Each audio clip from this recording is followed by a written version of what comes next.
네, 주님의 기도로 시작하겠습니다. 성부와 성자와 성령의 이름으로 아멘. 하늘에 계신 우리 아버지의 이름이 거룩히 빛나시며 아버지의 나라가 오시며 아버지의 뜻이 하늘에서와 같이 다에서도 이루어지소서. 오늘 저희에게 일용할 양식을 주시고 저희에게 잘못한 일을 저희가 용서하오니 저희 죄를 용서하시고 저희를 유혹에 빠지지 않게 하시고 악에서 구하소서. 아멘. 성부와 성자와 성령의 이름으로 아멘. 한 주간 잘 지내셨습니까? 네. 네, 우리는 이제 제2장 선교사들의 복음 선포를 계속 지금 봐나가고 있습니다. 지난 시간에는 이제 선교사들이 사용했던 부활에 대한 여러 가지 이미지들, 그리고 어떤 식으로 선포를 했는가, 그 캐리그마의 형태에 대한 것을 알아봤고, 오늘은 185쪽에 나와 있는 전례적인 찬미가라는 필리피서 2장 6절에서 11절에 나오는 그리스도 찬가에 대한 것을 좀 살펴보면서 이제 보려고 합니다. 이제 바오로 사도가 이제 필리피서 2장 6절에서 11절에 이제 그 그리스도의 모범을 이렇게 제시해 주는 이제 찬미가라고 적혀 있는데 찬가를 적어놨습니다. 지금 제가 찬미가하고 찬가하고를 구분하려고 되게 노력하고 있는 것을 느끼실 수가 있죠.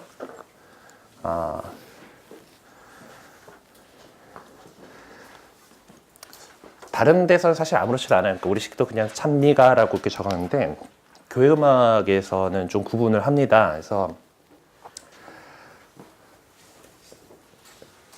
찬가가 있고 찬미가가 있는데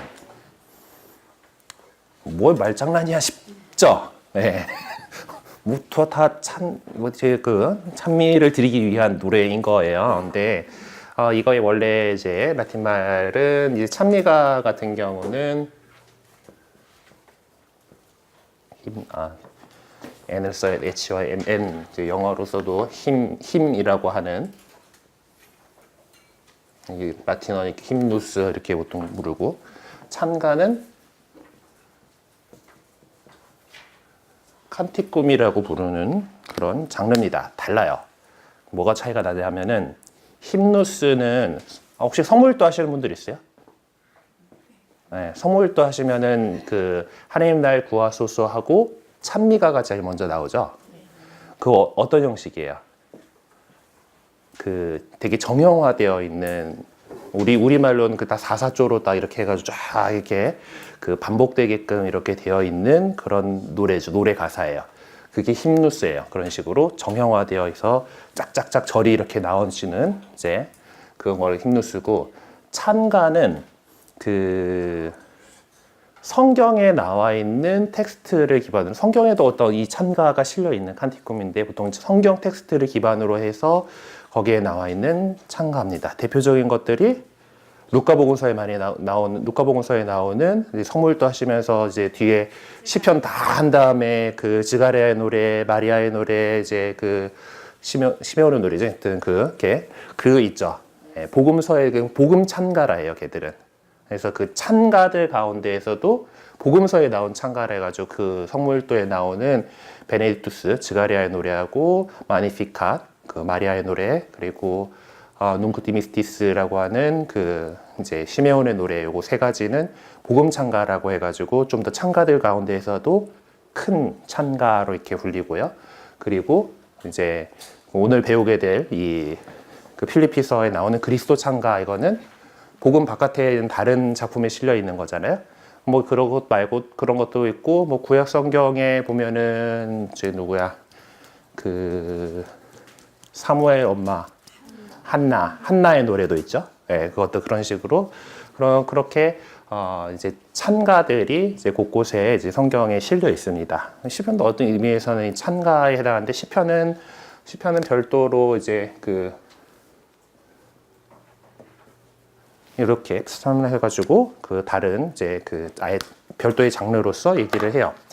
하여튼 그래서 제가 전래 음악에 관심이 많다 보니까 이런 것들 얘기를 그냥 시작을 한 건데, 그냥 우리 책에서는 우리 책 쓰신 안명철 신부님은 이런 것들까지 구분을 이렇게 하면서 쓰시지는 않았어요. 그래서 찬미가라고 적어놨고, 그래서 대강 어떤 이런 약간의 차이가 있다. 예, 그래서 찬가인 이 칸티쿰에 해당하는 이걸 하는데, 어쨌든 우리도 뭔가 이제 우리 교회 안에도 이제 격언들 가운데 성가, 노래하는 사람은 두 배로 기도하는 것이다라는 옛 격언이 있는 것처럼 이 종교적인 심성을 사람들이 들어 올리기 위해서는 같이 노래를 부르는 거, 음악이 있는 거가 되게 중요합니다. 교회 부흥회 가면은 이게 멋있게 그 밴드가 쫙 나와가지고 막 사람들의 마음을 울릴 것 같은 그런 웅장한 이런 연주들 막 하면서 찬양 막 하다 보면 눈물 쫙 흐르고 믿습니다, 아멘 막 이렇게 하게 되잖아요. 이제 사람들의 마음을 갖다가 이렇게 쫙 이렇게 고양시키는 그런 능력이 음악에 있습니다. 우리 가톨릭 안에서도 이런 음악적 유산들은 충분히 많죠. 미사 이제 정말 성가대에 잘 갖춰져 있고, 또 신부님이 이제 노래 미사까지 이렇게 쫙 해가지고 막 이렇게 감사송 같은 경우는 신부님도 노래하시는 경우들 좀 많으시죠. 예, 그런 것들 이제 들으면 어때요? 그냥 말로 할 때보다 훨씬 더 우리 마음이 이렇게 들어 높여지는 것을 느낄 수 있죠. 그래서 그런 것들 이제 종교 안에서는 그래서 어느 종교든지 보면은 이 음악을 잘 활용을 했던 것을 볼 수가 있습니다. 우리 초대교회 신자들 역시 이제 유대교 전통에서도 유대교도 이제 시편을 이제 다윗이 지었다 그러고 솔로몬도 여러 가지 음악적인 것들을 기여를 많이 했고, 다윗 임금 같은 경우는 아주 뛰어난 음악가로 묘사되고 있잖아요. 그런 것처럼 그런 음악적 전통이 있었고, 그것들을 바탕으로 해가지고 찬미가를 해가지고 이걸 노래를 했을 거예요. 아쉽게도 지금 우리는 이걸 어떻게 불렀는지 알 수가 없습니다. 네, 어쨌든 그래서 가사만 이렇게 전해져 내려오는 건데, 우리는 오늘 근데 음악에 대해서 얘기할 것이 아니라 이 가사 내용을 이제 보면서 어떤 그리스도에 대해서 어떤 고백을 초대교회 공동체가 했던 것인가. 여기 적혀 있지만은 필리피서 2장 6절에서 11절에 있는 그리스도 찬가는 바오로 사도가 작성한 게 아니에요. 그러니까 공동체 안에서 그렇게 불리어지고 있던 것을 거기에 옮겨 적었을 것이다 라고 신학자들은 보고 있습니다. 한번 같이 제가 읽을 테니까 잘 들어보도록 합시다. 눈으로 따라와 주시면 되겠어요. 그분께서는 하느님의 모습을 지니셨지만 하느님과 같음을 당연한 것으로 여기지 않으시고 오히려 당신 자신을 비우시어 종의 모습을 취하시고 사람들과 같이 되셨습니다. 이렇게 여느 사람처럼 나타나 당신 자신을 낮추시어 죽음에 이르기까지, 십자가 죽음에 이르기까지 순종하셨습니다. 그러므로 하느님께서도 그분을 드높이 놀리시고 모든 이름 위에 뛰어난 이름을 그분께 주셨습니다.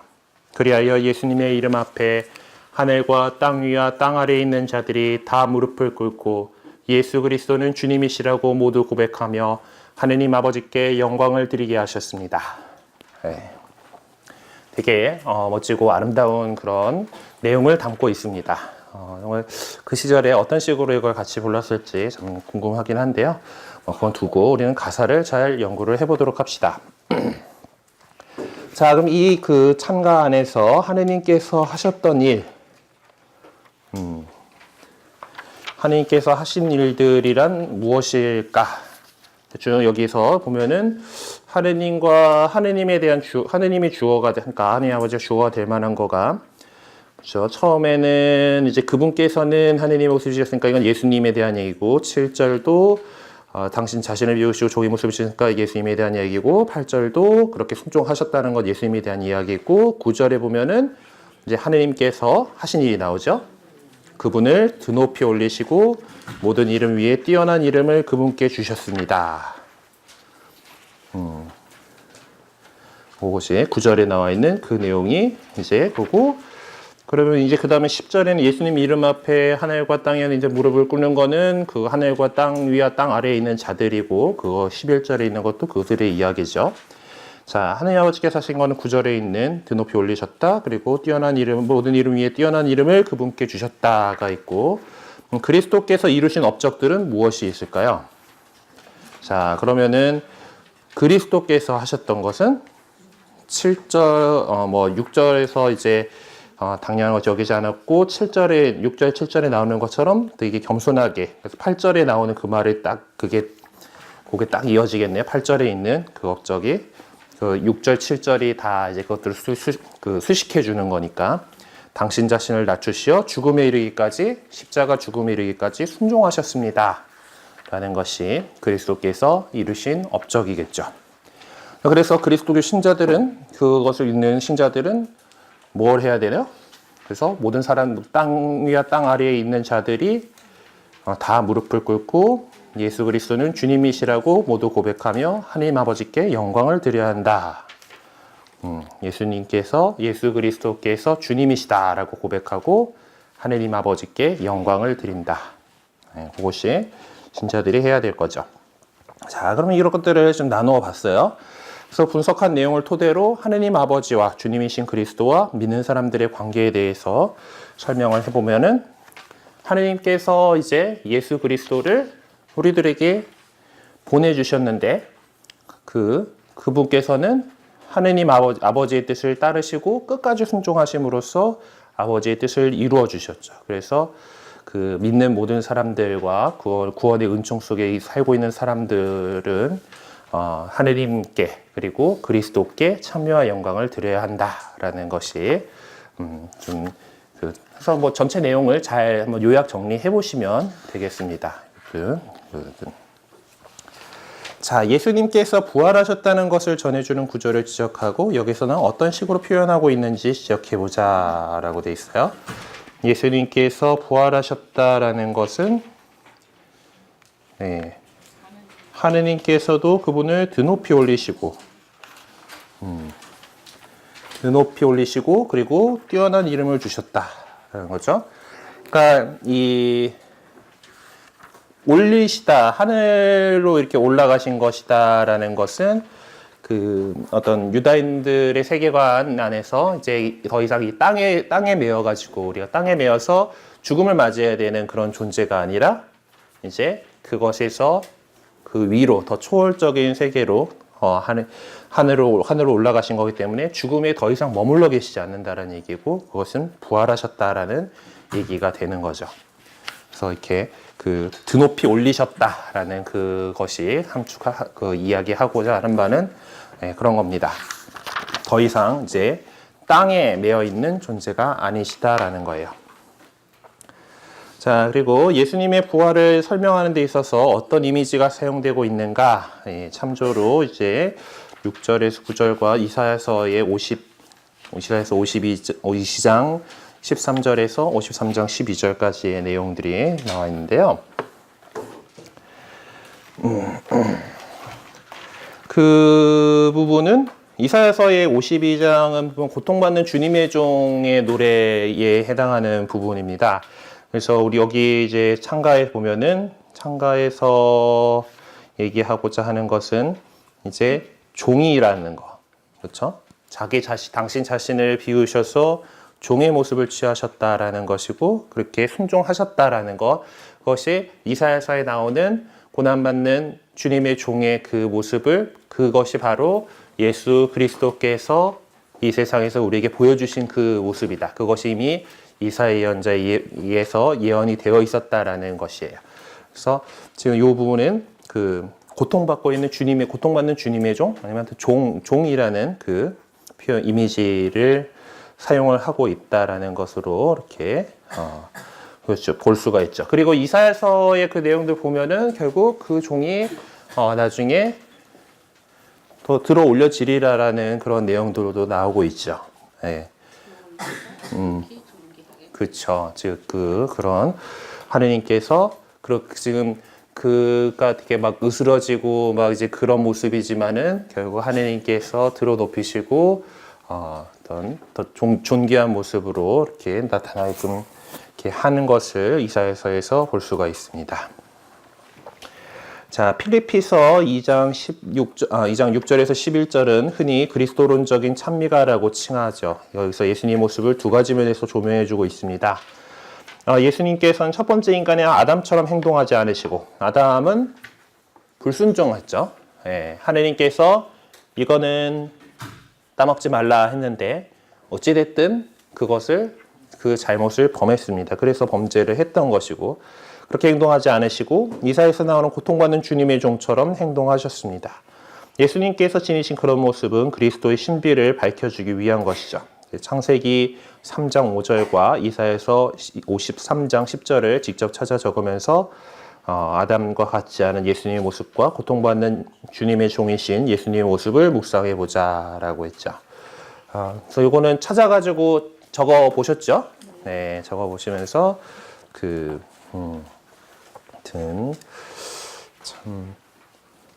그래서 이제 아담이 이제 범죄해서 우리 인간 안에 죄가 들어왔던 것을 이제 새로운 아담인 예수 그리스도께서 이제 철저하게 순종하심으로써, 그러니까 아담이 불순종해서 저질렀던 잘못을 하느님의 뜻에 철저히 순종하심으로써 그것을 다시 되기워 주신 그런 찢어졌던 그 관계를 다시 기워주셨던 것이 예수님의 모습이고 그것들을 찬미를 하고 있는 겁니다. 자, 그러면은 집중적 연구 3으로 넘어가 보도록 할까요?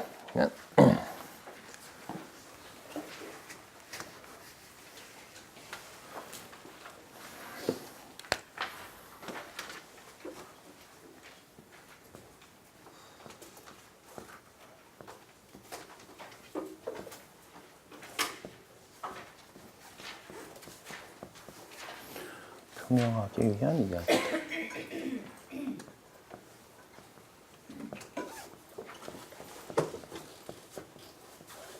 이야기들이죠.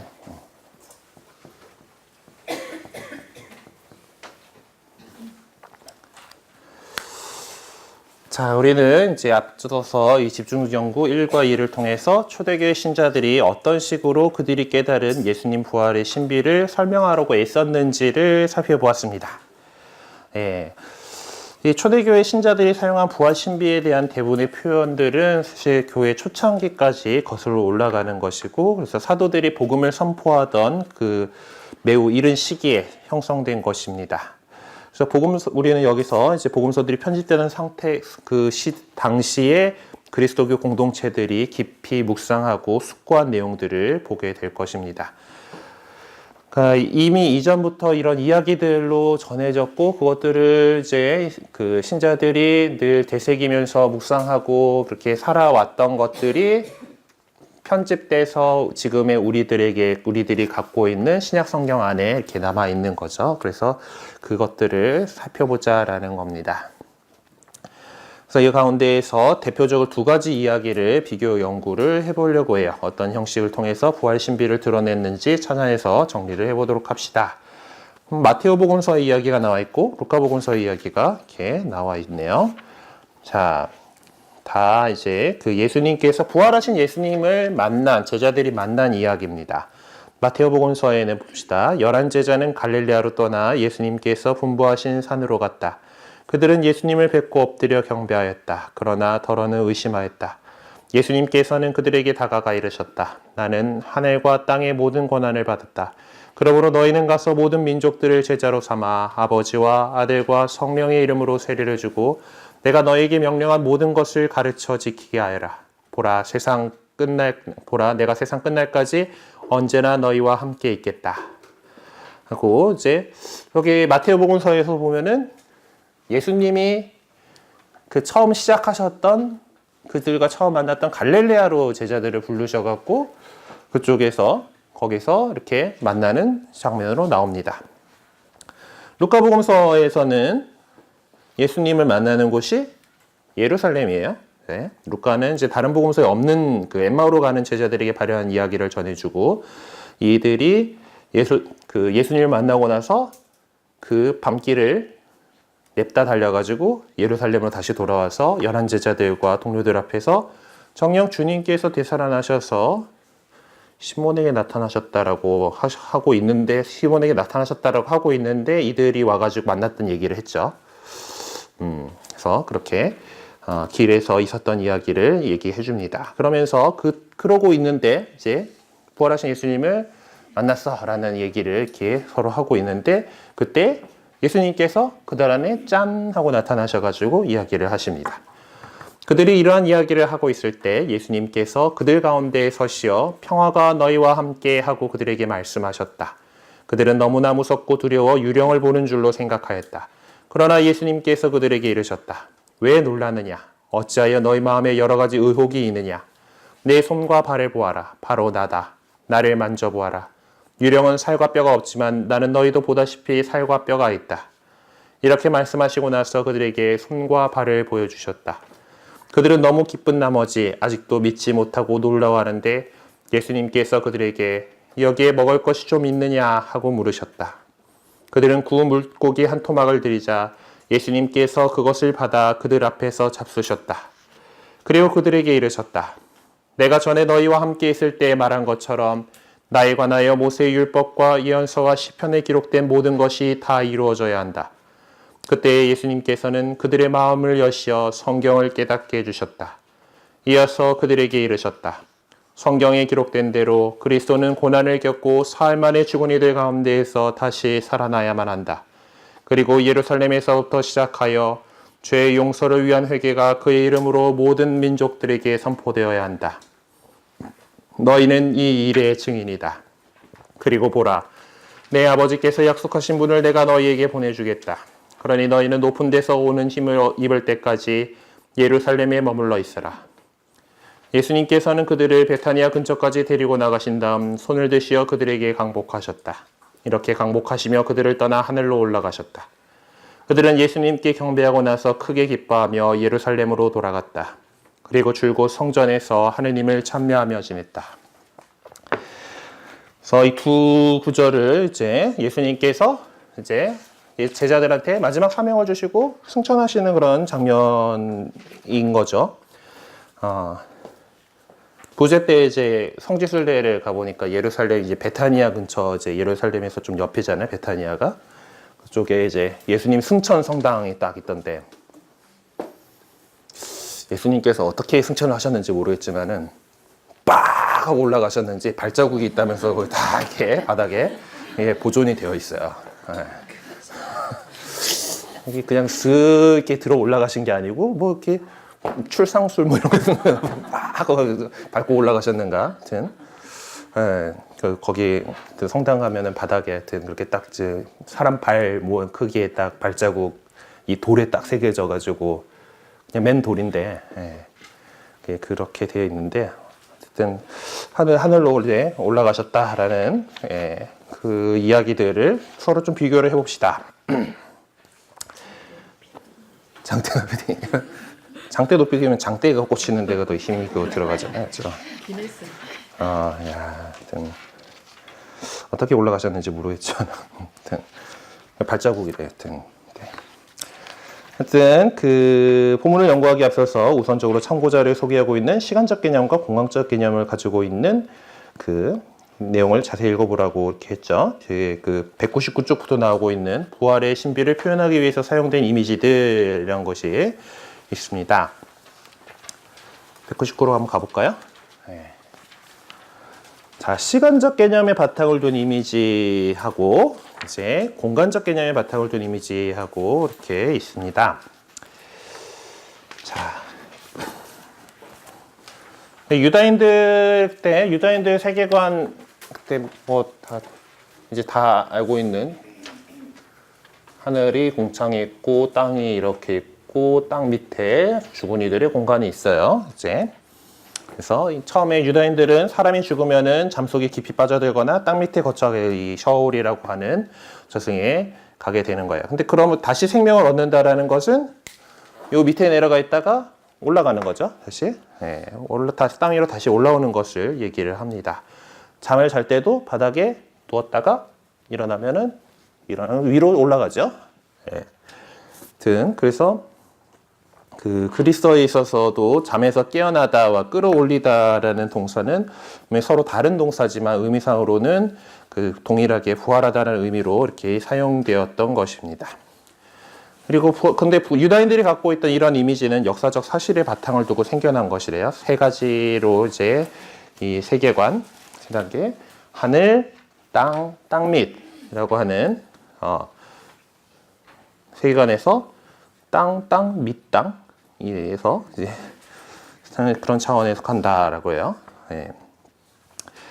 땅 속에 묻힌 사람이 땅 위로 다시 나오게 되는 순간 그는 다시 생명을 얻게 된다. 여기 밑에는 땅 밑에는 생명이 없는 죽음의 세계니까 이제 다시 생명이 있는 세계로 이렇게 나오는 것이 생명을 얻게 된다라는 거죠. 이제 이런 이미지는 이제 그 실존의 지속성을 제대로 표현해 줄 수 있다는 면에서 우리 피부에 와닿는 이미지겠죠. 깊은 잠 속에 빠져들었거나 땅 밑으로 내려가 머물러진 사람이 이제 땅 위로 깨어났거나 땅 위로 끌어올려졌을 경우에 이제 이 사람은 전에 그 다른 사람이 아니라 같은 사람이다라는 거예요. 그러니까 그 사람이 누구인지를 알고 있었던 사람은 그러니까 죽었다가 다시 살아났을 때에 그 죽기 전하고 죽음 후하고 같은 사람이니까 어려움 없이 그를 알아볼 수가 있게 되겠죠. 그런 일들이 뭐 얼마나 일어났을지는 알 수 없겠지만은 어떤 시간적 개념에 근거해서 만들어진 이미지들이 그게 또 한계가 있습니다. 그러니까 죽은 사람이 다시 살아났을 때 그가 누구인지를 알아볼 수 있다라는 점에서 이러한 이미지가 도움이 되겠지만은 그 다시 얻게 된 그의 생명의 유형이 어떤 것인지를 알 수가 없다라는 것. 이제 죽었다가 살아났다라는 것과 이제 시간적인 그런 순서로서 이렇게 있는 그런 그것이 그 다시 얻은 생명이 어떤 그런 유형인가. 그러니까 요한복음서의 라자로의 이야기에서 라자로가 죽었죠. 죽었고 예수님께서 라자로 나오너라 해가지고 다시 나왔습니다. 근데 거기 그 사이에 한 나흘이나 땅속에 묻혀 있어가지고 썩는 냄새가 벌써 나더라. 예, 뭐 그랬는데 그런 그를 예수님께서 다시 살려주셨죠. 예. 근데 라자로의 경우는 이제 부활이라고 얘기를 안 해요. 그렇죠? 소생한 거죠. 다시 살아났어요. 다시 살아나서 생명을 얻긴 했지만은 그가 다시 얻은 생명은 여전히 죽을 운명에 있는 그런 생명이다라는 거예요. 예. 하지만 부활하신 예수님은 영원히 더 이상 죽지 않으시는 존재가 됐죠. 이제 그 존재의 어떤 새로운 생명의 유형 자체가 완전히 다르다라는 거고, 그리고 그걸 통해서 우리는 이제 우리도 예수님처럼 그렇게 영원한 생명이라는 새로운 존재로서 이렇게 부활하리라는 것을 믿고 있습니다. 어쨌든 그 이제 시간적인 이런 사실에서 부활에 이제 대해서 이미지 이제 누웠다가 일어났다, 묻혔다가 바깥으로 나왔다는 이런 거는 어떤 어떤 시간적으로 앞뒤가 있는 그런 이미지들로서 이렇게 그 이야기를 하는 건데, 이것들이 이제 다시 얻게 된 생명이 어떤 것인가. 라자로처럼 그냥 삶이 그냥 좀 더 이렇게 삶의 시간이 더 주어진 것이냐, 아니면 예수님처럼 정말 새로운 차원에서 새로운 영원한 생명을 이렇게 누리는 거냐라는 그것의 차이가 이렇게 그것들을 얘기를 할 수가 없다라는 게 조금 그런 문제점이 있다라는 거예요. 그래서 공간적 개념의 바탕을 둔 이미지를 이야기를 한다라는 거죠. 그러니까 지금 공간적 개념은 이제 삶의 그 세 형태에서 이제 이 세상에서 이게 살다가 죽으면은 죽은 이들이 공간으로 이렇게 간다라고 믿었던 거죠. 근데 이제 그 우리 인간이 갖고 있는 최종 목적지는 요 밑에가 아니라 위에서 하느님께서 하늘에 계신 그분께서 내려오시는 그 세계, 그러니까 그리고 그 하느님의 나라에 들어가는 것이 우리 인간의 최종 목적인 것입니다. 그러니까 인간이 하느님 나라에 들어간다라는 것은 인간이 현양되고 영광을 받게 된다는 거예요. 그 원죄로 타락해서 낙원에서 쫓겨났던 그 인간이 이제 다시 그 하느님 나라에 들어갈 수 있는 영광을 얻을 수 있다라는 거예요. 그러니까 이것은 어떤 그 인간의 삶의 조건이 어떤 그 바뀌는 것으로서 볼 수가 있죠. 이런 이미지는 묵시문학적 유형에서 이렇게 가져온 것이라고 합니다. 예수님께서도 너희 가운데에서 가장 높은 사람은 너희를 섬기는 사람이 되어야 한다라고 제자들에게 말씀하셨죠. 그래서 솔직히 낮추시고 또 높이시고 하는 그 하느님에 대한 믿음에서부터 이 공간적인 개념의 바탕을 둔 이미지들이 생겨나게 됐습니다. 네, 공간적 개념의 바탕을 둔 이미지는 땅 밑과 하늘이라고 하는 땅 밑과 이제 하늘이라고 하는 두 차원을 염두에 두고 있습니다. 요거는 이제 묵시문학에서 나왔다 그러니까 구약의 묵시문학인 다니엘서의 그 이미지들에서 그 사람의 아들에 대한 환시에서 영향을 받았을 것이 분명하죠. 다니엘서에 보면 사람의 아들은 자신의 신앙을 지키기 위해 목숨을 내놓았지만 지금의 하늘의 영광을 받고 있는 순교자들을 소개하는 신비로운 모습을 하고 있는 존재로, 그리고 이사야에서 현양된 종의 모습으로 또 모든 민족 위에 군림하는 메시아 임금으로 등극하시는 모습을 취하고 있는 존재로서 소개됩니다. 그럼 구약 성경의 묵시문학적인 내용을 염두에 둘 때 예수님을 사람의 아들로 소개하는 의도, 예수님에 대해서 계속 사람의 아들 얘기하는 그 의도를 알 수 있게 되는 거죠. 다니엘서에 나오는 그 사람의 아들 같으신 분, 이런 것들이 그 이미지를 갖고 이 유대인들은 갖고 있기 때문에 그렇게 딱 얘기하면은 잘 알아듣게 되는 겁니다. 그래서 이제 그 부활하셔서 영광과 현양을 받으신 예수님을 지칭하기 위해서 사람의 아들이라는 표현을 쓸 경우에 거기에는 공간적인 개념의 바탕을 둔 이미지가 작용하고 있다라고 말할 수가 있죠. 그리고 주님이라고 하는 용어 역시 공간적 개념의 바탕을 둔 이미지에 속한다고 할 수 있습니다. 이 주님은 이제 요 네 글자를 갖다가 그 유대인들은 감히 어떻게 그분의 이름을 함부로 올리겠느냐. 우리도 그 부모님 이름을 부를 때 그냥 누구누구라고 얘기 안 하고 무슨 자 이렇게 해가지고 그렇게 하죠. 네.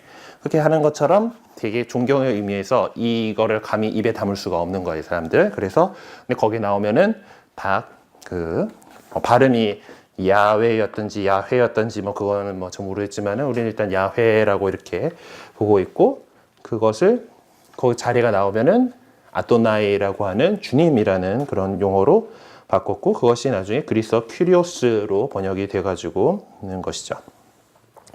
그러니까 주님이라고 하는 것은 바로 예수님께서 그 하나님이 통치하는 세계에 들어오셔서 그분의 절대적인 권위 그 자체를 행사하고 계시다는 사실을 표명해 주는 것입니다. 그러니까 하나님이시다라는 거예요. 그러니까 내가 예수님은 주님이시라고 입으로 고백하고 하나님께서 예수님을 죽은 이들 가운데서 일으키셨다고 마음으로 믿으면 구원을 받을 것입니다 라고 바오로 사도가 전하는 내용으로 볼 때 예수님의 부활과 그분이 주님이다, 주님성이라고 하는 주님이시다라고 하는 것은 동일한 가치를 지닌다고 볼 수가 있습니다. 그러니까 예수님이 주님이시다라고 고백하는 것은 바로 예수님께서 죽음으로부터 다시 사셨다라는 것을 고백하는 것이고, 부활하셨다고 말하는 것은 우리 주님이시다고, 그분께서 주님이시다라고 고백하는 것인 거죠. 그래서 이 공간적인 어떤 생명 차원이 바뀌는 그런 부분들, 그리고 죽었다가 살아났다라고 하는 시간적인 그런 그 차원의 것들이 이제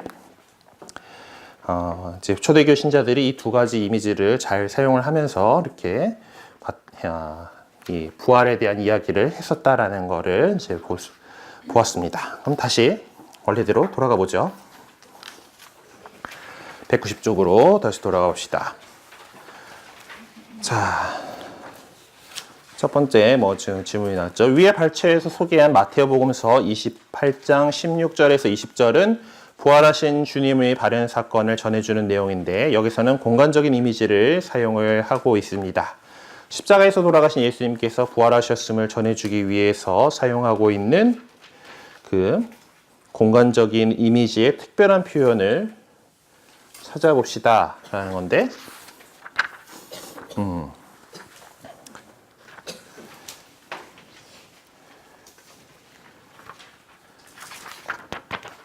어떤 거가 있을 것 같아요?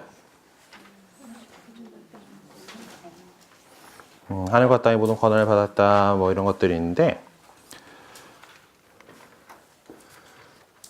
예전의 시공간하고 오늘의 지금의 부활하신 후의 시공간하고가 확실히 초월적으로 다른 것은 예수님께서 언제나 너희와 함께 있겠다라고 하신 그 부분으로 볼 수가 있어요. 그러니까 사실 그 전에 예수님께서 부활하시기 전에는 늘 제자들하고 같이 다니기는 했는데 일단 우리의 지금 우리가 살아가고 있는 이 시간과 공간 안에서 이렇게 같이 움직이셨잖아요. 그러니까 어디 뭐 짠 하고 나타나실 때도 있었고 뭐 그냥 우리 같으면은 걸을 수 없는 물 위를 척척척 걸어오시기도 하고 했지만은 뭐 이제 동시다발적으로 뭐 어디서도 이렇게 뭐 나타나시고 하는 건 부활 이후에 이런 것들이 나타난단 말이에요. 그래서 이제 성인들 기적 심사를 이렇게 해야 되잖아요. 어떤 성인 눈에서 기적이 일어나야지 이제 성인 품에 보통 오르고 하는데 그런 것들 가운데에서 뭐 이제 어떤 성인이 뭐 생전에 이제 동시다발적으로 이렇게 나타나셨다라고 하는 그런 내용들이 전해지는 분들이 있죠. 예, 뭐 오상이 비오신 분님도 뭐 여기저기 다 나타나셨다고 하는 뭐 그런 얘기들이 있는데 그런 것처럼 이제 우리의 시공간을 이제 뛰어넘는 그런 차원으로 이제 넘어가게 되는 거죠. 그래서 요 마테오복음서 28장 16절에서 20절까지 그 내용들 가운데에서 공간적인 이미지의 좀 특별한 부분이라고 하는 것은 세상 끝날 것 같이 언제나 너희와 함께 있겠다라고 말씀하신 거. 그래서 언제나 우리와 함께 하신다라는, 함께 있겠다라고 하는 그 부분이 그 20절의 그 내용이 이 부분에 해당한다고 합니다. 반면에 루카는 시간적, 공간적 이미지를 다 사용을 하고 있습니다. 그래서 시간적인 이미지는 이제 죽었다가 살아났다라는 그 시간적으로 앞뒤가 있는 그 내용이잖아요. 그렇죠? 그래서 거기서 예수님께서 내가 다시 살아왔으니까 이 사람들이 살아왔는데 제자들이 원래 알고 있던 예수님이니까 알아보죠. 알아보긴 알아보는데 있을 수가 없는 일이니까 막 두려워서 떨고 하고 있으니까 그래서 손과 발 막 보여주면서 이제 유령은 뼈가 없는데 이렇게 그 얘기를 하죠. 39절에 나오는 이제 자, 나를 만져보아라. 유령은 살과 뼈가 없지만 나는 너희도 보다시피 살과 뼈가 있다. 라는 내용이 이제 이 시간적 이미지 안에서 다시 살아오셨다라는 것을 얘기하는 거죠. 그런데도 이들이 제대로 겁에 떨려가지고 안 믿고 있으니까 뭐라 그래요? 야, 먹을 거 있냐? 고 그래서 구운 물고기 앞을 예수님께서는 그것을 받아서 그들 앞에서 잡수셨다. 43절에 이제 그들 앞에서 잡수셨다라는 것이 이게 죽음에서 다시 살아오셨다라는 것에서 어떤 부활의 어떤 시간적인 이미지에 해당하는 내용입니다. 자, 그리고 이제 공간적인 이미지는 공간이 이제 확 바뀌게 되는 것은 51절에 보면 그렇게 강복하시고 그들을 떠나서 하늘로 올라가셨다라는 이제 이 세상이 아니라 하늘로 올라가셨다라는 그 이미지가 공간적인 이미지로서 이제 사용을 이렇게 한 것으로 보이죠. 루카는 마테오와 달리 시간적, 공간적 이미지를 다 사용을 하고 있습니다. 마테오는 뭐 시간적 마테오가 공간적이었나? 네, 마테오는 공간적인 그거고 루카는 시간적인 거, 공간적 이미지를 다 활용을 했는데 그것이 뭐 다른 이야기를 하는 게 아니잖아요. 동일한 사건에 대한 이야기를 전하기 위해서고 그 동일한 사건이라고 하는 것은 예수님의 부활 사건입니다. 이렇듯 신약 성경 저자들은 루카를 위시해서 독자들에게 예수님의 부활을 어떻게 설명하고 그 신비를 어떻게 이해시킬 수 있을까 하는 문제로 매우 고심해야 했습니다. 그러니까 이런 시간적, 공간적 이미지들을 창출한 것은 부활의 신비를 이해시키기 위해서 어떻게 그래도 이걸 이해를 시킬까라는 것은 노력의 결실이었다라고 볼 수가 있습니다. 자, 근데 루카는 24장 34절에서 정령 주님께서 되살아나시어 시몬에게 나타나셨다라고 직설적으로 밝힌 바도 있습니다. 나타나셨다라는 표현은 단순히 그냥 실체를 드러내 보였다는 의미 이상으로 심오한 신학적 의미를 내포하고 있는데 참고 자료의 설명 부분을 통해서 내용을 확인해 보도록 합시다. 그러면은 다시 뒤로 쭉쭉쭉 가서 나타나셨다. 203쪽에 나와 있는 거 한번 보도록 하죠. 신약 성경에서는 이제 그리스어 동사인 옵테를 이제 나타나셨다, 발현하셨다라는 이제 번역을 하고 있어요. 이 옵테는 보다라는 의미의 동사인 오라오가 이제 그 원형이고요. 여기가 히라버가 진짜 동사 변화가 엄청나게 다양해요. 여기서 우보적인 건 내용들을 다 설명하자면 한도 끝도 없기 때문에 그냥 그런 게 있나 보다 하고 이렇게 우리 넘어가도록 합시다. 그래서 무슨 보면은 중간태 시제, 영어에 보면은 능동태, 수동태 이런 거는 봤는데 중간태래. 그래서 이제 그래서 중간태에다가 시제면은 이제 미래, 과거, 과거 완료, 아까 지난번에 보면 아오리스트도 나오고 무슨 저도 이제 배운 지 오래돼가지고 이제 잘 기억이 안 나요. 그래도 이제 그 성경 히라버, 성경 히브리어를 배우는 거잖아요. 이제 신학생 때 공부를 하는 거가 이게 2학년 때 한 학기씩 하는데 저는 그 대학을 졸업하고 신학교에 들어갔기 때문에 이제 머리가 굳어 있단 말이에요. 이제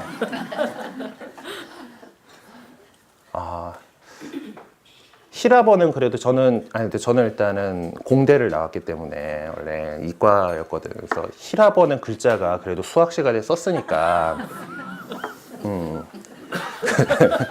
히브리어는 이거 처음 보는 이제 그림들이잖아요. 그래갖고 제가 F를 맞고 재수강을 했다.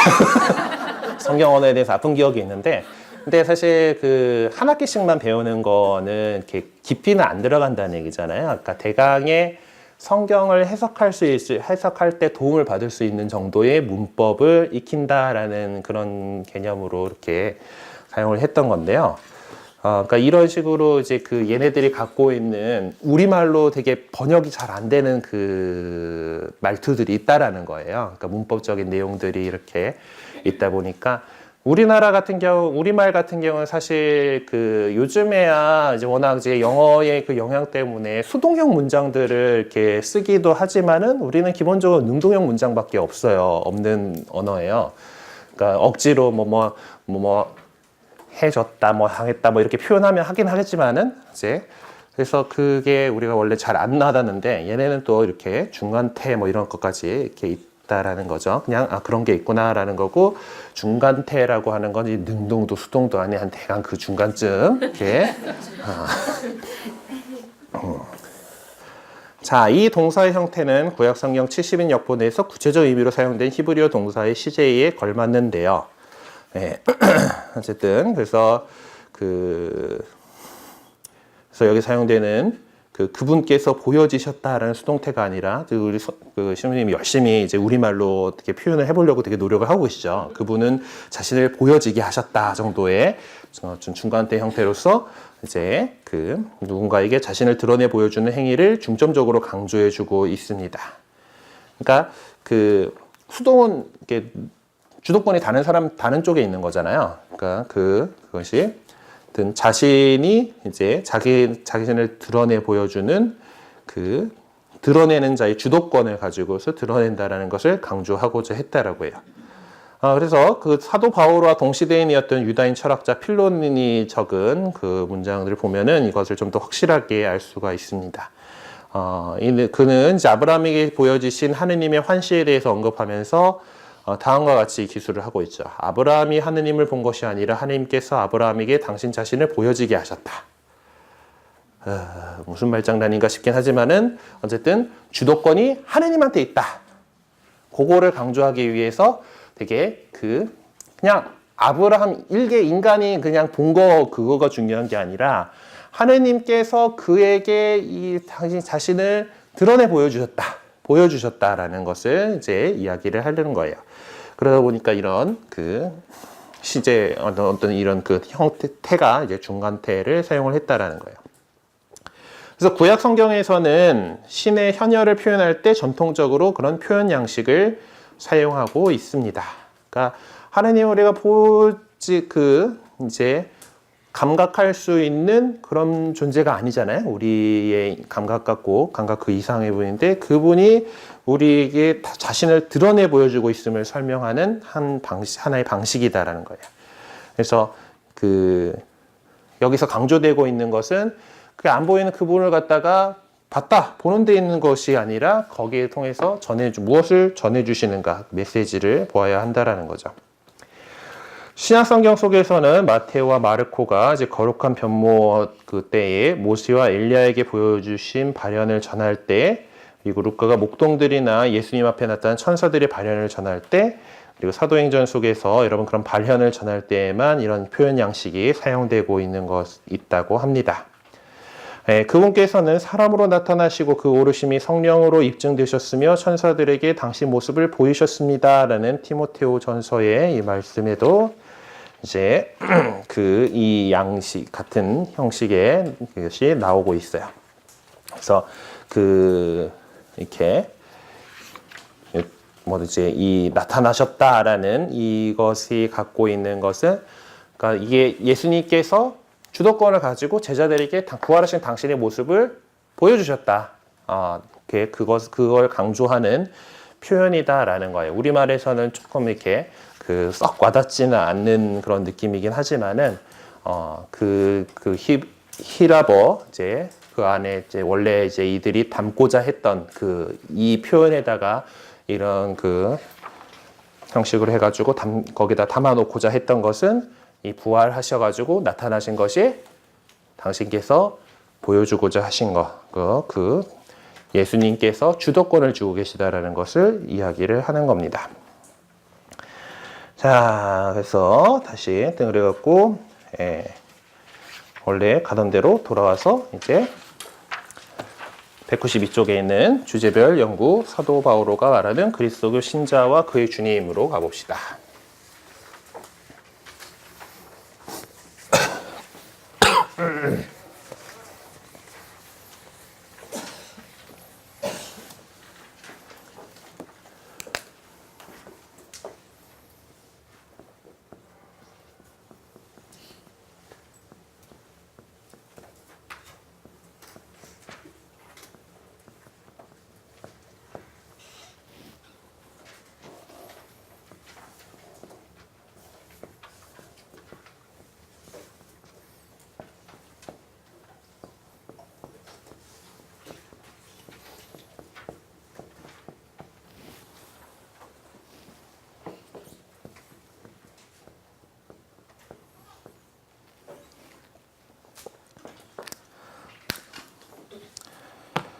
사도 바오로는 서간들 속에서 그리스도와 그리스도교 신자들과의 연대성에 관해서 다양한 표현들을 사용하면서 설명을 하고 있습니다.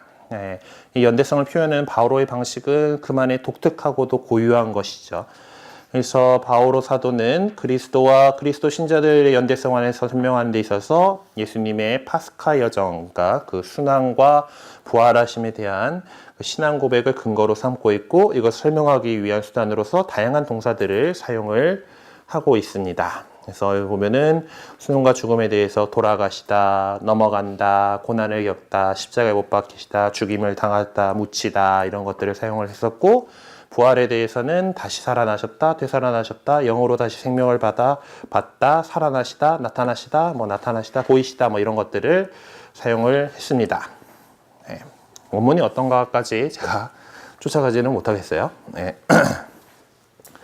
바오로 사도는 복음 선포의 본질적인 부분을 설명하기 위해서 이 도표에 나올 수 있는 이 여러 가지 동사들을 사용을 하고 있고요. 그리고 이런 동사들에다가 뭐뭐와 함께라고 하는 전치사를 덧붙여서 그리스도교 신자들에게 적용을 시키고 있습니다.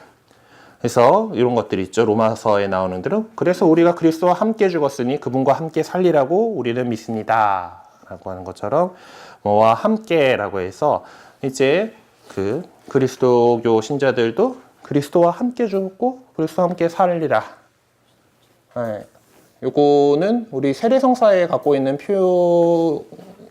세례성사가 갖고 있는 중요한 부분이에요. 예수 그리스도와 함께 죽었다가 예수 그리스도와 함께 부활한다. 전에 얘기했었죠. 원래 세례 물 속에 꼬로록 잠기는 거라고. 죽겠다 거전했을 때 사실 죽다가 살아나는 거예요. 예. 그리스도와 함께 꼴꼴꼴꼴 죽었다가 그리고 함께 다시 사는 거예요. 예.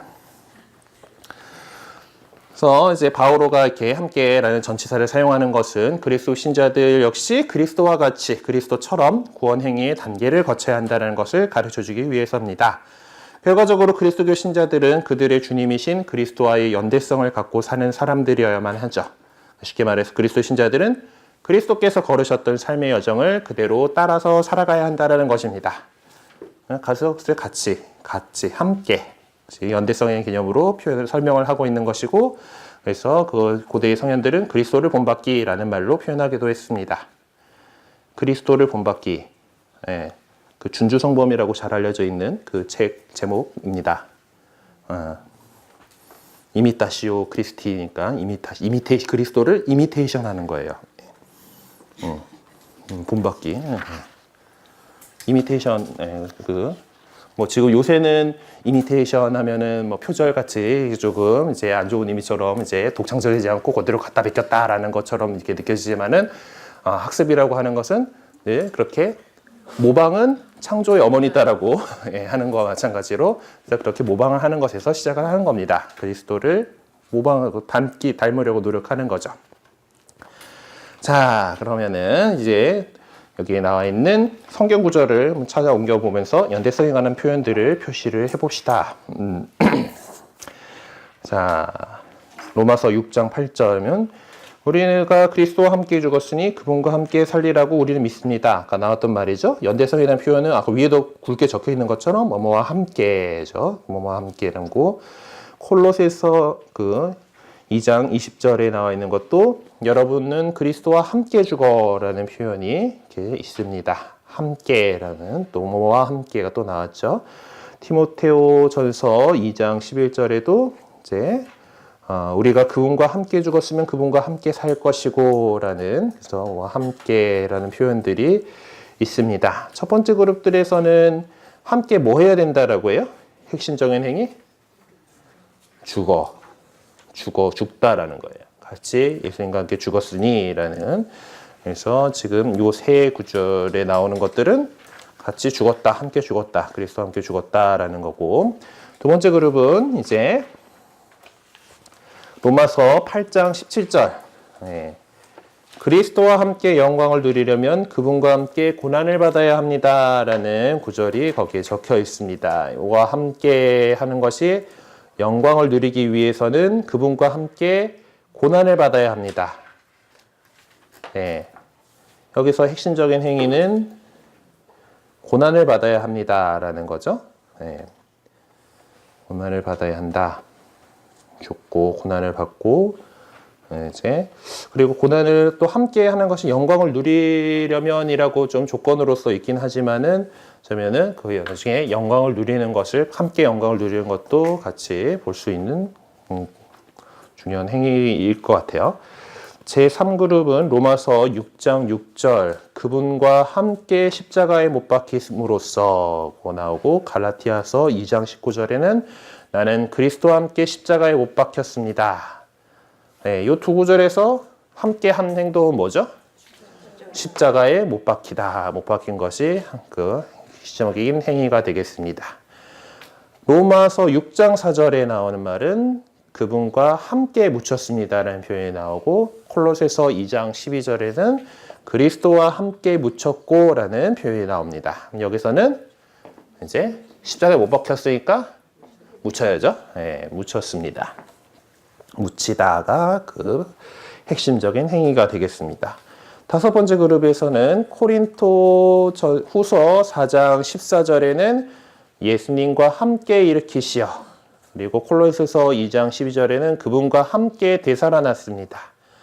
에베소서 2장 6절에는 그분과 함께 일으키시고, 해서 부활에 관련된 이미지들이 나오는데, 이제 일으키다, 되살아나다라는 것이 이제 핵심적인 행위가 되겠습니다. 자, 그리고 제 6그룹 콜로새서 2장 13절에는 함께라고 나온다는 그 구절이 그분과 함께 살리셨습니다. 그리고 에베소서 2장 5절에서는 또 함께는 그리스도와 함께 살리셨습니다. 네, 여기서 핵심적인 행위는 살리다 하겠죠. 네. 살리다, 다시 살리다 뭐 이런 것들이 되겠습니다. 네, 7번째 그룹 나와 있는 것 테살로니가 전서 5장 10절에서는 함께가 들어가는 것이 당신과 함께 살게 하시려고, 그리고 코린토 후서 13장 4절에는 그리스도와 함께 살아있을 것입니다. 네, 로마서 6장 8절에서는 그분과 함께 살리라고 해서 여기서 같이 핵심적인 행위는 사는 거죠. 살다. 네. 네, 콜로새서 3장 4절에서는 이제 함께가 들어간 그 구절이 그분과 함께 영광 속에 나타날 것입니다. 이렇게 적혀 있는데, 네, 여기서 핵심적인 행위는 우리 뭐 앞쪽에 나와 있던 것처럼 나타나다로 이렇게 볼 수가 있겠죠. 함께 나타나다. 그리고 에페소서 2장 6절에는 함께가 들어가는 그 구절이 그분과 함께 하늘에 앉히셨습니다. 그래서 하늘에 앉히다라는 것이 이제 핵심적인 행위에 해당하겠습니다. 자, 근데 이제 신약 성경을 읽으면서 우리가 느끼게 되는 어려움 가운데 하나는 그리스도의 신비나 그리스도교 신자들의 상황을 소개할 때 어떤 때는 모든 것이 이미 구현된 것으로, 또 어떤 때는 모든 것이 아직 이루어지지 않은 것으로 표명되고 있다라는 것입니다. 그러니까 이미 여기와 아직 아니라는 이 긴장감은 신약 성경 이제 그 중에서도 특히 바오로 서간들의 기초를 이루고 있습니다. 그러니까 뭐 여러분은 거룩합니다. 됐다는 거룩하게 됐다는 소리인데 거룩하게 되십시오라고 이렇게 하는 것은 아직 안 거룩하다는 소리잖아요. 사실 그리고 우리 아직 덜 거룩하고요, 안 거룩하고. 거룩해지려고 되게 노력하고 있는 거고, 예. 그럼에도 불구하고 우리는 세례성사로 받은 품위로 인해서 거룩한 사람들이에요. 하나님의 성도들입니다. 예. 개신교에서 많이 좋아하는 표현이 그 성도, 예. 거룩한 사람이에요. 예. 거룩해져 있어요. 그러니까, 예. 그렇죠. 그 세례성사에서 받은 그 거룩함을 유지하기 위해서 애쓰고 있는 거고, 하다가 또 우리가 또 실수하고 잘못하면은 고해성사 통해 가지고 그거를 회복해야 되는 거죠. 예, 그래서 그 거룩함을 살아가려고 애써 노력하는 것이고, 예, 그래서 성인이신 요한 바오로 2세 교황님께서는 여러분 모두가 성인이 되어야 됩니다라고 얘기를 하셨습니다. 거룩한 사람이 되기 위해서 되려고 노력하는 거죠. 그래서 이미 됐다, 성취가 됐다라는 것, 이미 여기에 있다라는 것과 아직 안 이루어졌다라는 이 긴장감은 계속해서 우리들 안에 있습니다. 성경 안에도 그렇게 있고, 그게 우리 지금 삶의 안에서도 이미 하나님 나라를 이루려고 하나님 나라가 우리 가운데 와 있긴 하지만은 아직 아니 완성되어 있는 거고, 그리고 우리 그리스도인들이 이 세상에서 하나님 나라를 그렇게 완성하기 위해서 계속해서 애쓰고 있는 거죠. 그래서 그런 그 긴장이 있습니다. 그래서 아래 성경 구절들을 찾아 옮겨 적으면서 이미 여기와 아직 아니의 의미를 가진 것에다가 표현을 한번 적어보도록 합시다. 네. 저거는 보셨어요? 예, 로마서 6장 8절에 우리가 그리스도와 함께 죽었으니 그리스도와 함께 살리라고 우리를 믿습니다. 라는 건데, 함께 죽었으니는 이미 한 거고, 함께 살리라고 믿습니다는 아직 안 이루어졌겠죠? 믿고 있는 거니까 아직. 그리고 뭐 이제 그렇게 됐고요. 콜로새서 2장 20절 여러분 그리스도와 함께 죽어 이 세상의 정령들에게서 벗어났으면서도 어찌하여 이 세상에 살고 있는 것처럼 규정에 얽매여 라는 구절인데, 벗어났죠. 네, 벗어난 거는 이미 그렇게 됐다라고 표현되어 있는 건데, 아직 안 벗어난 거는 규정에 얽매여 있다라는 표현이 이렇게 이제 있죠. 티모테오 후서 2장 11절은 우리가 그분과 함께 죽었으면 그분과 함께 살 것이고 인데, 예, 함께 죽은 거 아까 위에 거하고 똑같아요. 함께 죽은 거는 이미 여기 한 거고 살 것이고라고 미래형으로 표현한 것은 아직 아니의 의미를 지닌 것으로 볼 수 있습니다. 로마서 8장 17절 자녀이면 상속자이기도 합니다. 우리는 하나님의 상속자입니다.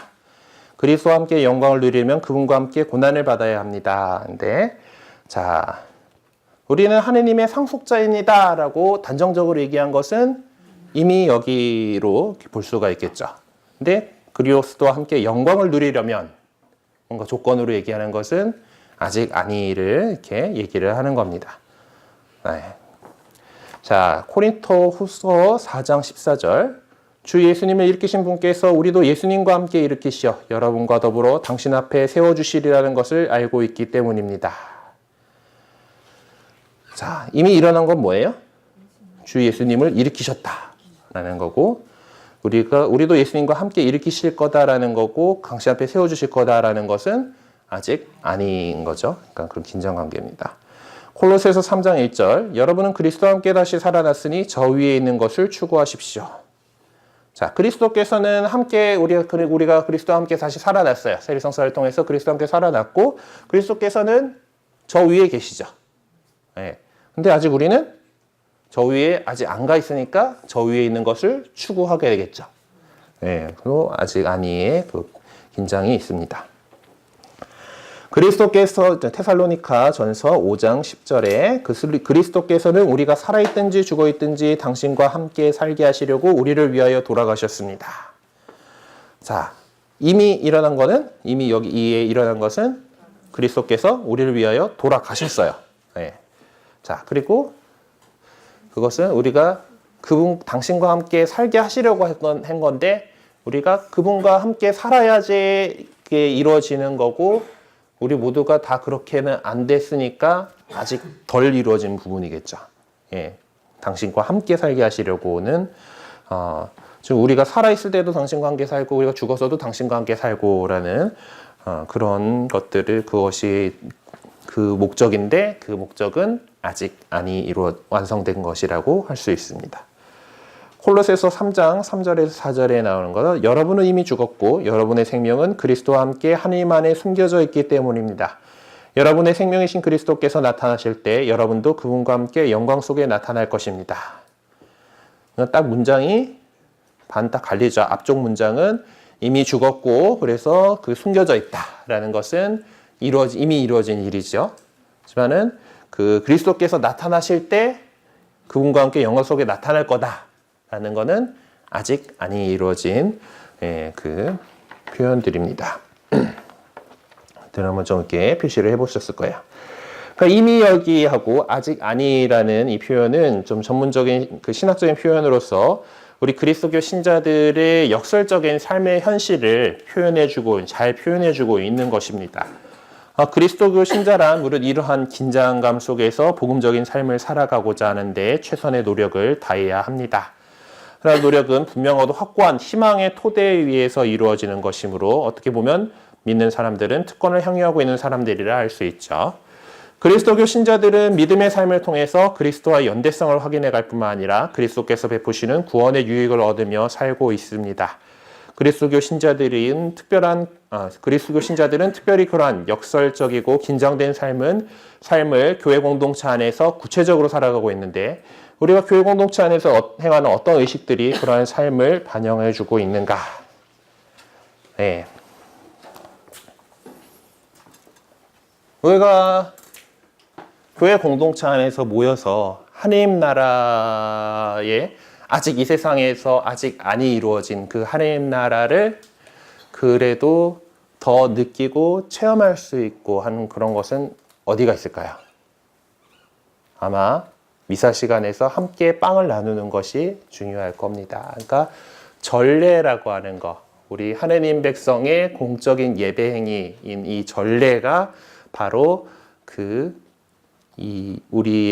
우리가 살고 있는 현실은 이 세상에서 이제 아둥아둥 살아가고 있지만은 그래도 성당에 모여서 우리가 하느님께 찬미를 드리면서 또 같은 빵을 나눠 먹음으로써 이제 그 하느님 나라의 그 순간을 맛보는 거예요. 예. 하느님과 함께 있고 공동체의 형제자매들이 함께 있는 그 순간들을 전례 안에서 함께 하게 됩니다. 그래서 전례는 그냥 개인적으로 하느님하고 기도하는 거가 아니라 공동체의 기도인 거죠.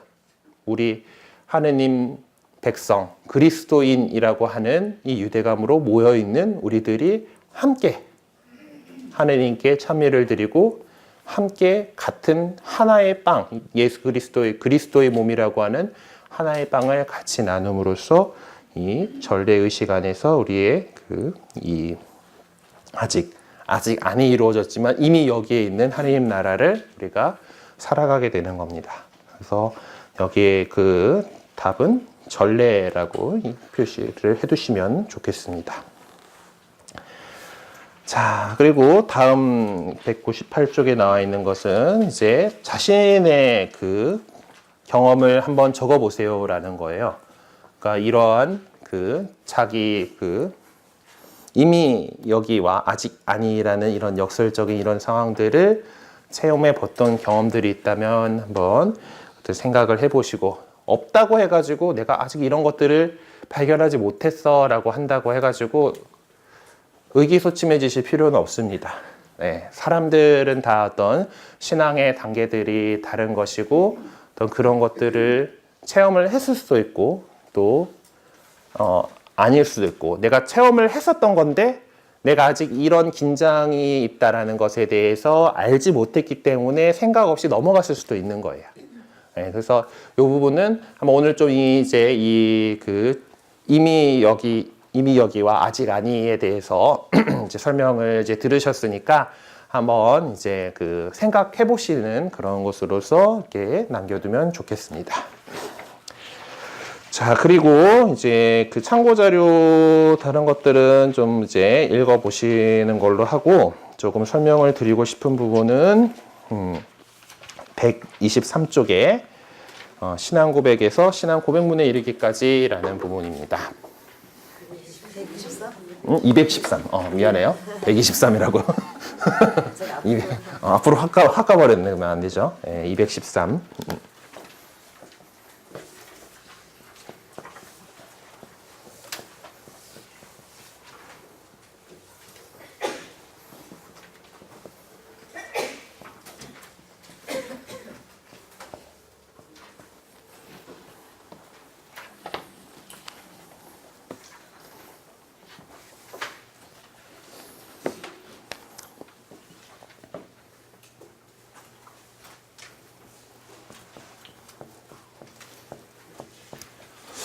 주일미사에서는 우리들 신앙 고백을 하는 순서가 있습니다. 주일미사나 대축일미사나 이러면은 신앙 고백을 하죠. 하여튼 근데 이제 신약 성경은 이제 우리에게 두 종류의 신앙 고백 내용을 전해주고 있습니다. 우리가 미사 때 하는 신앙 고백문들은 사실 성경에 있는 내용은 아니에요. 그렇죠? 성경에 그런 거가 나와 있지는 않고 사도신경을 많이 하죠. 짧고 다 외우니까.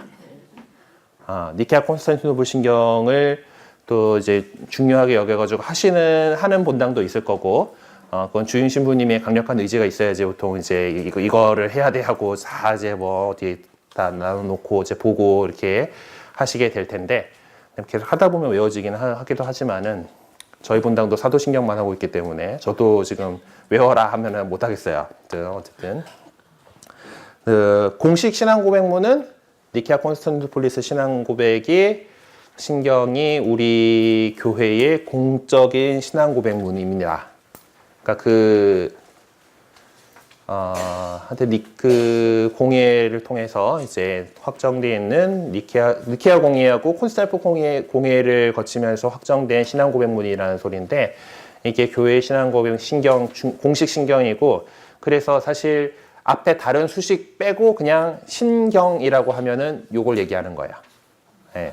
그리고 사도신경은 이제 사도들이 했던 신앙 고백이다라는 거고, 좀 오래된 신앙 고백문이고, 우리가 이 사도신경을 특별하게 여기는 이유는 이 사도신경이 로마 교회의 세례신경이기 때문이에요. 세례를 받을 때 이 신앙 고백을 하고서 세례를 받았던 거예요. 그렇기 때문에 이제 세례와 관련되는 이제 중요한 시기인 그 부활 시기, 사순 시기와 부활 시기에는 사도신경을 보통 이렇게 하게끔 그 미사 경본에도 그렇게 나와 있고요. 성서에는 니케아 콘스탄티노폴리스 신경이 공식 신경이니까 그거를 하게끔 이렇게 되어 있습니다. 네. 어쨌든 지금 우리는 그것들은 뒤쪽에 나오는 이 신앙 고백문 크레도에 해당하는 것들로 이렇게 갈 거고, 그 전에 좀 그것들이 만들어져 나가는 과정에서 있었던 그 표현 양식들을 이제 신약 성경 안에 나와 있는 모습들을 이렇게 보도록 하죠. 그러니까 두 가지의 신앙 고백 내용을 전해주고 있는데, 첫째는 순수하게 그리스도론적인 신앙 고백입니다. 그래서 아주 간략한 형태와 구체적인 형태로 된 것이 있죠. 이거 코린토전서 15장 3절에서 5절에 이렇게 나와 있다고 그래요. 그리고 둘째는 삼위일체 신앙의 뿌리를 두고 있는 신앙 고백입니다. 여기서는 하느님과 주님이신 예수님과 성령에 대한 신앙을 이렇게 고백을 하게 됩니다. 그래서 삼위일체적인 표현 양식을 살펴보면요, 이제 코린토전서 8장 6절에 우리에게는 하느님 아버지 한 분이 계실 뿐입니다. 모든 것은 그분에게서 나왔고 우리는 그분을 향하여 나아갑니다. 또 주님은 예수 그리스도 한 분이 계실 뿐입니다. 모든 것이 그분으로 말미암아 있고 우리도 그분으로 말미암아 존재합니다. 이것도 그 바오로 사도가 썼다라기보다는 그 교회 안에서, 교회 공동체 안에서 이미 해오던 신앙 고백 양식이 바오로 사도가 이제 이 코린토인들에게 보내는 편지 속에다가 적어서, 물론 그것을 이제 바오로 사도가 이미 그 전에 코린토에 갔을 때 가르쳐 줬겠지만은 이 사람들이 사도의 그 뜻대로 잘 살지 못하고 뭐 분파 생기고 난리가 났었던 거잖아요. 나중에 이제 그 서간에 대해서 배우게 되면은 더 자세하게 살펴보게 될 텐데, 이제 그런 상황에서 우리 믿음이 뭐냐? 하나님도 한 분이시고 그리스도 한 분이시다. 왜 그렇게 바오로파니, 아폴로파니, 뭐 그리스도파니 하면서 이러고 있느냐라는 그 얘기를 하게 되는 거죠. 그래서 이제 신앙 고백했던 그 표현 양식을 이렇게 얘기를 했습니다. 그리고 그리스도 신앙은 이제 유일신 사상이죠. 한 분이신 하느님이잖아요. 근데 코린토는 그리스에 있어요. 그리스에 있다라는 것은 그리스 신화의 그 다신교적인 문화 안에 있는 사람들이라는 거예요. 그래서 그리스도교 신앙이 이방인들의 이 다신교적인 신앙과 절대로 같지 않다는 것을 드러내 보여주기 위해서 이렇게 이야기를 한 겁니다. 바울은 직설적으로 우리는 세상에 우상이란 없다는 것과 하나님 한 분밖에 계시지 않는 것을 알고 있습니다 라고 밝히기도 했습니다. 그리고 이 바울어가 여기 사용한 표현의 양식은 이스라엘아 들어라, 주 우리 하느님은 한 분이신 주님이시다라는 유다인들의 신앙 고백과 비교해 볼 때 아주 원초적인 것이라고 얘기할 수가 있습니다. 어제 복음이 그거였죠? 어제 복음에 우리 하느님 사랑, 예수님께서 하신 하느님 사랑, 이웃 사랑에 대해서 그 계명을 이야기를 한 겁니다. 자, 코린토후서 13장 13절에는 주 예수 그리스도의 은총과 하느님의 사랑과 성령의 친교가 여러분 모두와 함께하기를 빕니다. 미사 시작하기 전에 이제 하는 그 인사 양식에 들어가게 된 거죠. 자, 이 부분은 삼위일체적인 성격을 참 명료하게 드러내 보여줍니다. 그러니까 뭐 지금도 미사에서 이제 첫 인사할 때 쓰이는 표현입니다만은 그때도 그랬다는 거예요. 그 표현이 이제 그대로 이렇게 들어와 있다. 그리고 그리스도론적인 표현 양식들 봅시다. 이제 루카복음서에 이제 그러면은 정령 주님께서 되살아나시어 시몬에게 나타나셨다라고 말하고 있었다라는 건데, 이 11 제자의 입을 통해서 복음 선포의 핵심적인 내용을 전해주고 있죠. 주님께서 되살아나셨다.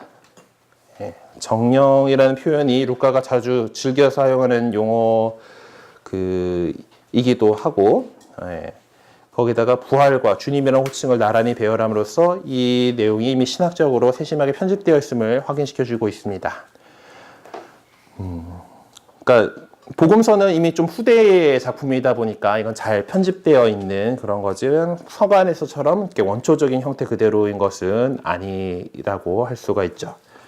자, 그리고 이제 사도행전에 있는 것들 봅시다. 이제 필리포스가 이제 세례를 이렇게 그 이디오피아 내시에게 세례를 주는 장면인데, 이제 거기서 이 세례 받을 때 이 내시가 신앙 고백하는 게 있죠.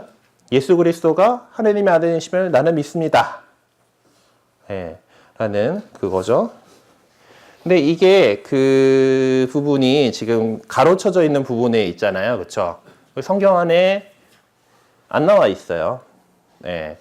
그래서 근데 이 나와 있는 번역본도 있고 안 나와 있는 번역본도 있고, 그런데 이게 그런가 하면은 성경에 원본이 없습니다. 아시죠?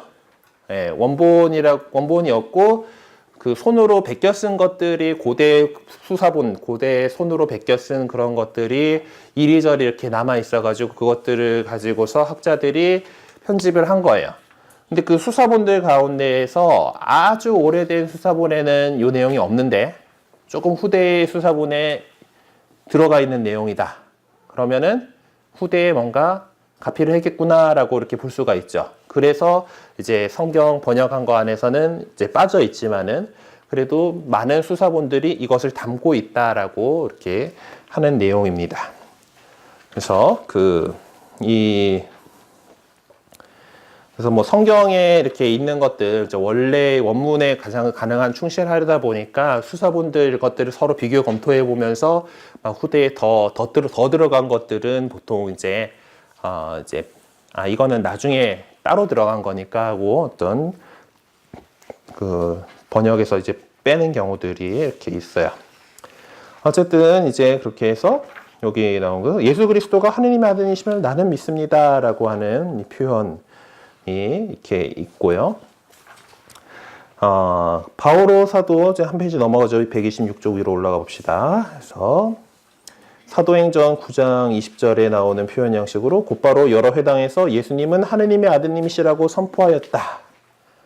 예, 이제 구약 성경에서 자주 접할 수 있는 하느님의 아드님이라는 표현이 예수님을 메시아로 지칭하는 것으로서 이렇게 됩니다. 그리고 그 표현이 사실 삼위일체적인 표현으로서 의미를 갖게 되는 것은 더 후대에 가서 일어나시는 그런 일이래요. 그리고 요한의 첫째 서간에 보면은 이제 예수님께서 그리스도이심을 믿는 사람은 모두 하느님에게서 태어났습니다. 아버지를 사랑하는 사람은 모두 그 자녀도 사랑합니다. 세상을 이기는 사람이 누구입니까? 예수님께서 하느님의 아들님이심을 믿는 사람이 아닙니까? 이런 식으로 이렇게 하느님의 아들이다라는 그것이 이렇게 나오게 됩니다. 자, 그리고 안티오키아 이냐시오 성인이 트리알리아 사람들에게 보낸 서간에는 이런 표현이 나오죠. 다윗 가문의 출신이시오 마리아의 아드님이시고 참으로 태어나시고 잡수시고 마시셨으며 본시오 빌라도 치하에서 참으로 고난받으시고 참으로 십자가에 못 박히시고 하늘과 땅과 땅 밑에 세계 안에서 죽으시고 죽은 자들 가운데서 참으로 부활하신 예수 그리스도에 관한 것 이외에 다른 것에 대해 말할 때 여러분은 귀를 막으십시오. 그분을 되살리신 분은 아버지이시며 그분을 떠나서는 참다운 생명을 얻을 수 없고 그분을 믿는 우리를 그처럼 예수 그리스도 안에서 되살리실 분도 아버지이시다. 예, 아니 어떤 신앙 고백의 형태가 이렇게 갖춰졌죠. 참으로를 반복하는 이유는 뭘까요? 의심하는 사람들이 있다는 소리예요. 예. 어쨌든 이런 식으로 이제 이 신앙 고백에 대한 내용들이 점점 구체화되어 가면서 신앙 고백문을 이제 만들게 됩니다. 2세기 말에 이레네오 성인께서 쓰신 이단에 대항해서라는 책에서 보면은 흥미로운 신앙 고백의 내용을 찾아볼 수가 있습니다. 삼위일체적인 신앙 고백과 그리스도론적인 신앙 고백이 처음에는 각각 독립적인 형태로 따로따로 존속되었던 것이 거의 확실함에도 불구하고 이제 여기서 보면은 서로 연결된 형태로서 소개가 되죠. 예, 그래서 이거 다 얘기하면은 시간이 안 될 것 같으니까 이렇게 그래서 좀 읽어보시고 이제 그렇게 해서 이레네오 성인의 이제 그 이단에 대항해서라는 책이니까 잘못 생각하고 있는 것들에 대해서 꾸짖어주는 내용이잖아요. 그럼 정통신앙이 무엇인가에 대해서 표명을 했을 거고 거기에 대해서 이제 어떤 이런 신앙 고백문의 이 구조가 점점 짜여가고 있는 것들이 이렇게 나옵니다. 하나님께서 계획을 하셨고 이렇게 오셨고 동정녀에게도 잉태하셨고 순환하셨고 죽은 이들 가운데서 되살아나셨고 하늘로 올라가셨고 이제 세상에 이제 모시고 이제 다시 오실 것이다. 이런 것이 해가지고 지금 우리가 잘 알고 있는 사도신경의 그 구조가 나오죠. 삼위일체적인 그 순서대로 성부, 성자, 성령, 그리고 이제 우리가 믿고 있는 교회와 또 여러 가지 그 교리들에 대해서 고백을 합니다. 자, 그래서 이제 사도신경이 이루어졌을 때에는 그래도 그 아직 그리스도론적인 부분에서만 논란이 있던 시절이에요. 성령 하느님께 대해서 누가 아무도 태클 걸지 않았던 시절이라서 성령에 대해서 뭐라고 나와 있어요? 달랑 성령을 믿으며 하고 끝나요. 그렇죠? 네. 별 표현이 없다라는 것은 그거 갖고 뭐라 하는 사람이 없었다는 얘기예요. 그렇죠? 근데 뒤에 이제 넘어가서 이제 니케아 콘스탄티노플리스 신경 양이 확 불었습니다. 네. 그래서 이런 신학적인 문제들에 대해서 논란들이 계속 있었기 때문에 그것을 명확하게 하게끔 하기 위해서 수식들이 더 많아졌어요. 그래서 이것이 이 니케아 콘스탄티노플리스 신경이 이제 우리 그리스도교 전체 지금 뭐 동방교회에 갈라져 나간 형제들 역시 공식 신앙 고백문으로 사용하고 있는 거고, 우리 서방교회로 갈라져 있는 서방교회 우리 가톨릭교회 역시 공식 신앙 고백문으로 삼고 있는 것이 이 니케아 공회와 콘스탄티노플리스 공회를 거쳐서 나온 신앙 고백문입니다. 그래서 우리가 그 교리를 공부하고 이제 그 신앙에 대해서 배울 때 요 순서대로 이렇게 공부를 하게 돼요. 가톨릭 교회 교리서도 그렇고 예비 신자 교리서도 그렇고 이렇게 삼위 믿을 교리에 대해서 얘기할 때는 이 사도신경과 니케아 콘스탄티노플리스 신경의 이 구조를 따라서 이렇게 해 나가고 있습니다. 그래서 결국 이제 예전에는 그냥 삼위일체적인 삼위일체로서의 하느님에 대한 신앙 고백과 그리스도 예수님에 대한 그리스도론적인 신앙 고백들이 이렇게 있었지만은 그것이 결국 이것들이 다 합쳐지면서 지금의 이 신앙 고백문 신경의 그 어떤 그 구조를 이렇게 만들어 나가는 과정들을 한번 이렇게 보실 수 있을 거예요. 여기 제목에 보면 신앙 고백에서 신앙 고백문하고 크레도라고 이렇게 가로쳐 가지고 뭐 적어 놨는데, 크레도는 라틴 말로 저는 믿나이다. 그러니까 1인칭 단수 그 현재형 뭐 이제 그런 말이에요. 그래서 여기 성수격 뭐 이런 개념들이 있다 보니까 그 주어를 보통 주어인 인칭 대명사를 생략하고서 많이 씁니다. 그래서 크레도는 그러니까 저는 믿나이다고 이 신앙 고백문의 첫 글자, 첫 단어이기 때문에 그냥 크레도라고 하면은 신앙 고백문의 신경이구나라고 보통 우리는 인식을 하게 되는 거예요. 자, 수고 많으셨습니다. 혹시 질문 있으십니까? 네. 그래요. 그러면은 오늘도 영광송으로 마치고 또 좋은 나눔들 되시기 바랍니다. 성부와 성자와 성령의 이름으로 아멘. 영광이 성부와 성자와 성령께, 성부와 성자와 성령의 이름으로 아멘. 수고 많으셨습니다.